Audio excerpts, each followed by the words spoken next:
नमस्कार, मैं हूं अभय कुमार। आप देख रहे हैं अपना खास कार्यक्रम बिहार समाचार। बिहार समाचार में खबरें बिहार की, बातें बिहार की, देश दुनिया की तमाम खबरें जिसे आपको जानना जरूरी है। बिहार समाचार में हम खबर लेते हैं सत्ता के गलियारों से, पंचायत के गलियों से और गांव के चौपालों से, जो कहीं ना कहीं आपके जीवन को प्रभावित करता है। तो आज हम खबर ले रहे हैं जो आपके जीवन को प्रभावित करेगा, आपके रोजमर्रा के जीवन पर असर डालेगा। जी हां, बजट, बिहार का बजट पेश हो चुका है। जहां सत्ता पक्ष अपनी पीठ थपथपा रही है, वहीं विपक्ष इस बजट को फेल्यूर बता रहा है। लेकिन मजे की बात यह है कि अब अगर सत्ता पक्ष में दो धड़े की बात करें, राजद और जदयू की, तो जदयू के पास राजद से एक विभाग ज्यादा है, लेकिन 37,000 करोड़ रुपए राजद को ज्यादा मिले हैं। इसमें कोई दो राय नहीं है कि यह चुनावी बजट है और मुख्यमंत्री ने घोषणा कर दिया है कि अगला चुनाव तेजस्वी यादव के नेतृत्व में ही लड़ा जाएगा। तो राजद को ज्यादा पैसे मिले हैं बजट में, लेकिन बजट के मुख्य बातों पर हम लोग समझेंगे।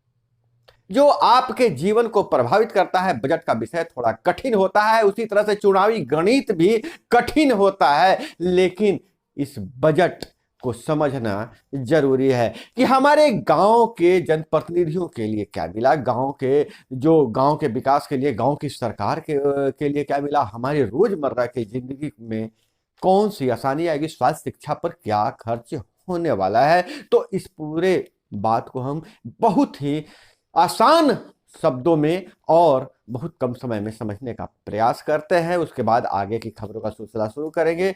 तो अगर हम बात करें तो खास करके राजधानी को सजाने की बात की जा रही है, तो पटना में मेट्रो के लिए 100 करोड़ देगी राज्य सरकार। सबसे पहले मार्च में 2025 तक चालू होंगे 5 स्टेशन। वहीं Ashok Rajpath double decker elevated road पर जनवरी 2025 से दौड़ने लगेंगे वाहन। और 21 सदर अस्पताल में 580.09 करोड़ की लागत से बनेंगे मॉडल अस्पताल। और अगर वहीं बात करें तो 2025 तक 10 लाख नौकरी रोजगार की सबसे बड़ी घोषणा है जो सरकार जनता को बता रही है।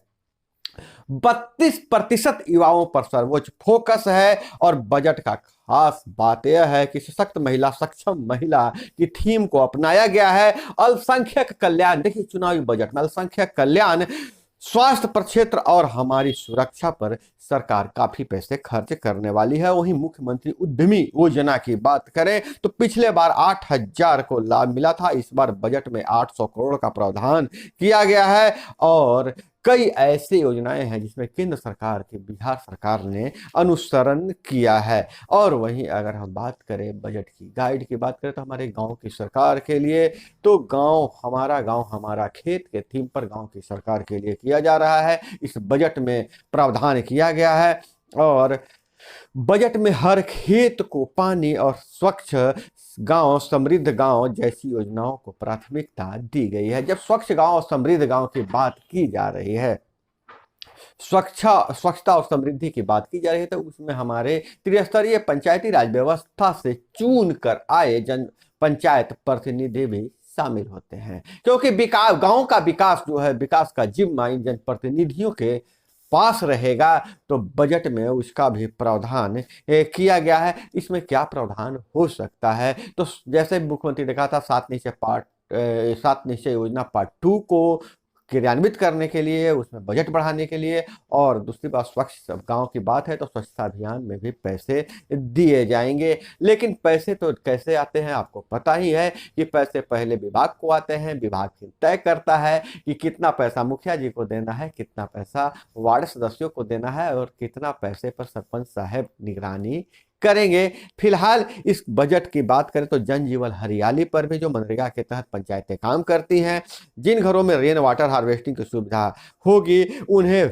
होल्डिंग टैक्स में 5% की छूट मिलेगी। और वहीं 450 मेगावाट का सौर संयंत्र लगाने के लिए जो कजरा लखीसराय जिले में और भागलपुर के पीरपैंती में किया जा रहा है। और दरभंगा में और सुपौल में नीचे मछली पालन होगा और ऊपर बिजली उत्पादन किया जाएगा। राज्य में हरित आवरण को 15% हो चुका है, अभी से 17% बढ़ाया जाएगा। और पंचायतों में क्या होगा, तो 8 से 10 पंचायतों पर खुलेगा एक पशु अस्पताल। राज्य के हर एक 8-10 पंचायतों पर एक पशु अस्पताल खोले जाएंगे। पशुओं के लिए चिकित्सा सुविधा, टीकाकरण, कृत्रिम गर्भाधान, कृमिनाशक जैसी सेवाओं को पशुपालकों के दरवाजे पर उपलब्ध कराई जाएगी। टेलीफोन कॉल पर पशु चिकित्सक पशुपालकों के दरवाजे पर पहुंचेंगे। मंगलवार को बजट पेश करते हुए वित्त मंत्री विजय कुमार चौधरी ने यह घोषणा किया है।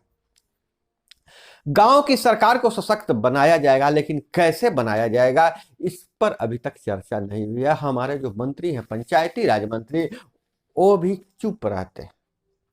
गांव की सरकार के लिए अपने जो उनके अंग हैं, वार्ड सदस्य हैं, मुखिया जी हैं, पंचायत समिति सदस्य हैं, जिला परिषद सदस्य हैं, उनके बारे में हमारे मंत्री जी कब वो खोलेंगे, और मैं भी इंतजार कर रहा हूं और आप भी इंतजार कर रहे हैं। फिलहाल हम बजट पर तो संक्षिप्त चर्चा कर चुके हैं, अब थोड़ी सी अन्य खबरों पर भी नजर डालें। तो वैशाली से खबर आ रही है स्मारक विवाद की। गलवान में शहीद हुए जवान के पिता गिरफ्तार, परिजन बोले घसीट कर ले गई है पुलिस। जिस आरोप में गिरफ्तारी, उसकी जानकारी शहीद के परिवार को ही नहीं है। धारा भी रंगदारी की लगाई है। शिकायतकर्ता ने सीओ को आवेदन दिया, लेकिन एसएचओ ने दर्ज कर दिया केस। जी हां, वैशाली जिले के जंदाहस में गलवान घाटी में शहीद जवान जय किशोर के पिता राज कपूर सिंह को पुलिस ने घर से घसीटते हुए उठा लिया है, लेकिन आवेदन दिया है किस चीज का, और धारा लगाया गया है रंगदारी का। तो यह बिहार है भैया, यहाँ कुछ भी हो सकता है। और वहीं अगर बात करें, दिल्ली से खबर आ रही है, मनीष सिसोदिया को झटका लगा है। भ्रष्टाचार के आरोप में गिरफ्तार सिसोदिया और सत्येंद्र जैन कोर्ट गए थे। कोर्ट ने कहा चैनल से आइए, हाई कोर्ट जाइए, उसके बाद मेरे पास आइए। तो सिसोदिया और जैन ने इस्तीफा दे दिया है अपने पद से। इसमें मजे की बात यह है कि सत्येंद्र जैन मंत्री हैं, लेकिन किस विभाग के हैं अभी तक भी पता नहीं है। बिना विभाग के मंत्री थे सत्येंद्र जैन, हालांकि जेल में है अभी। और वहीं बिहार शरीफ में हादसा हुआ है, तिलक से लौट रही थी बस, हाईवा ने बस को मारी टक्कर, छत उड़ी, 3 की मौत, 40 जख्मी हो गए हैं। वहीं दरभंगा एयरपोर्ट के लिए शेष जमीन के अधिग्रहण की प्रक्रिया पूरी, टर्मिनल बिल्डिंग एवं अन्य सुविधाओं का निर्माण अब जल्द शुरू हो जाएगा। एनएमसी अपडेट की बात करें, सरकारी मेडिकल कॉलेजों में 2 असम और 4 आंध्र प्रदेश के हैं। 6 नए मेडिकल कॉलेजों के लिए लेटर ऑफ परमिशन जारी है। देश में 1 लाख हुई है सीटें, 10 साल के बदले 9 सालों में पूरी करनी होगी डिग्री। और net exam city intimation slip जारी, परीक्षा 3 से होगी।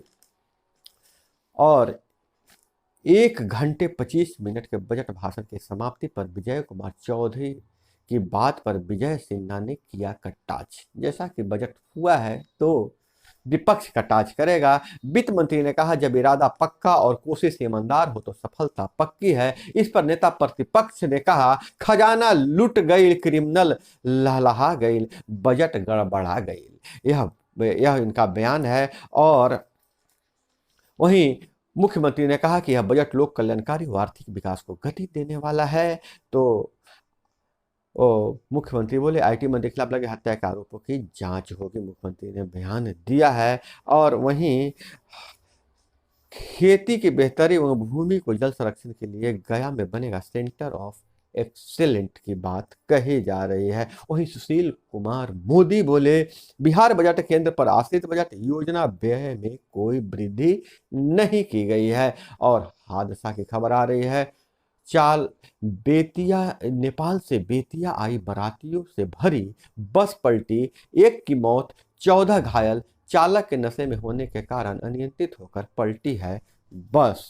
और सीमा पर तैनात जवान नहीं की तरह हैं किसान, नरेंद्र तोमर का बयान है। और अडानी इंटरप्राइजेज का शेयर 14% चढ़ा, ग्रुप के 3 शेयर में अपर सर्किट की बात कही जा रही है। और वहीं अगर बात करें, सीएम ने राजेंद्र प्रसाद को श्रद्धांजलि दिया है और कहा है कि मुख्य राजकीय समारोह के बीच स्थित समाधि के निकट आयोजन किया गया है, आयोजित हुआ है यह श्रद्धांजलि सभा। और उपेंद्र कुशवाहा का बहुत बड़ा बयान है, बिहार में बापू कर्पूरी की विरासत खतरे में है, उसे बचाने के लिए हम यात्रा पर निकले हुए हैं। उपेंद्र कुशवाहा के सभा में जितनी भीड़ जुट रही है उससे नीतीश कुमार के पेशानी पर बल तो आ ही गया है कि आखिर उपेंद्र कुशवाहा खेल बिगाड़ सकते हैं, क्योंकि कोयरी सेंटीमेंट को उपेंद्र कुशवाहा पूरी तरह भुनाने में अब तक सफल नजर आ रहे हैं। और वहीं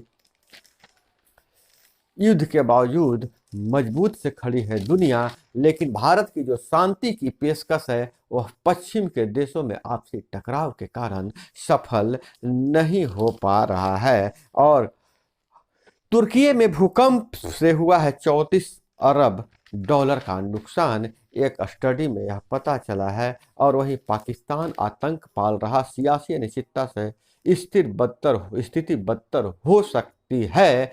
अमेरिकी रिपोर्ट, आतंक पर पड़ोसी का रुख ढुलमुल, 2020 से ज़्यादा 2021 में हत्याएं हुई हैं। और तेलंगाना में भाजपा 10 रैलियां करेगी। आखिर में प्रधानमंत्री करेंगे जल्द चुनाव की संभावना पर नड्डा ने किया बैठक। और जैसा कि मैं पहले बताया था, रूस चीन व पश्चिम के टकराव में अटक रहा है दिल्ली का शांति फॉर्मूला। तो दोस्तों, यह थी वो तमाम खबरें जो आपको जानना जरूरी था। इसी तरह से खबरों के लिए जुड़े रहिए हमारे साथ। चैनल पे नए हैं तो चैनल को सब्सक्राइब कर लीजिए, वीडियो पसंद आए तो लाइक जरूर कीजिएगा। मिलते हैं अगले वीडियो में। जय हिंद, वंदे मातरम।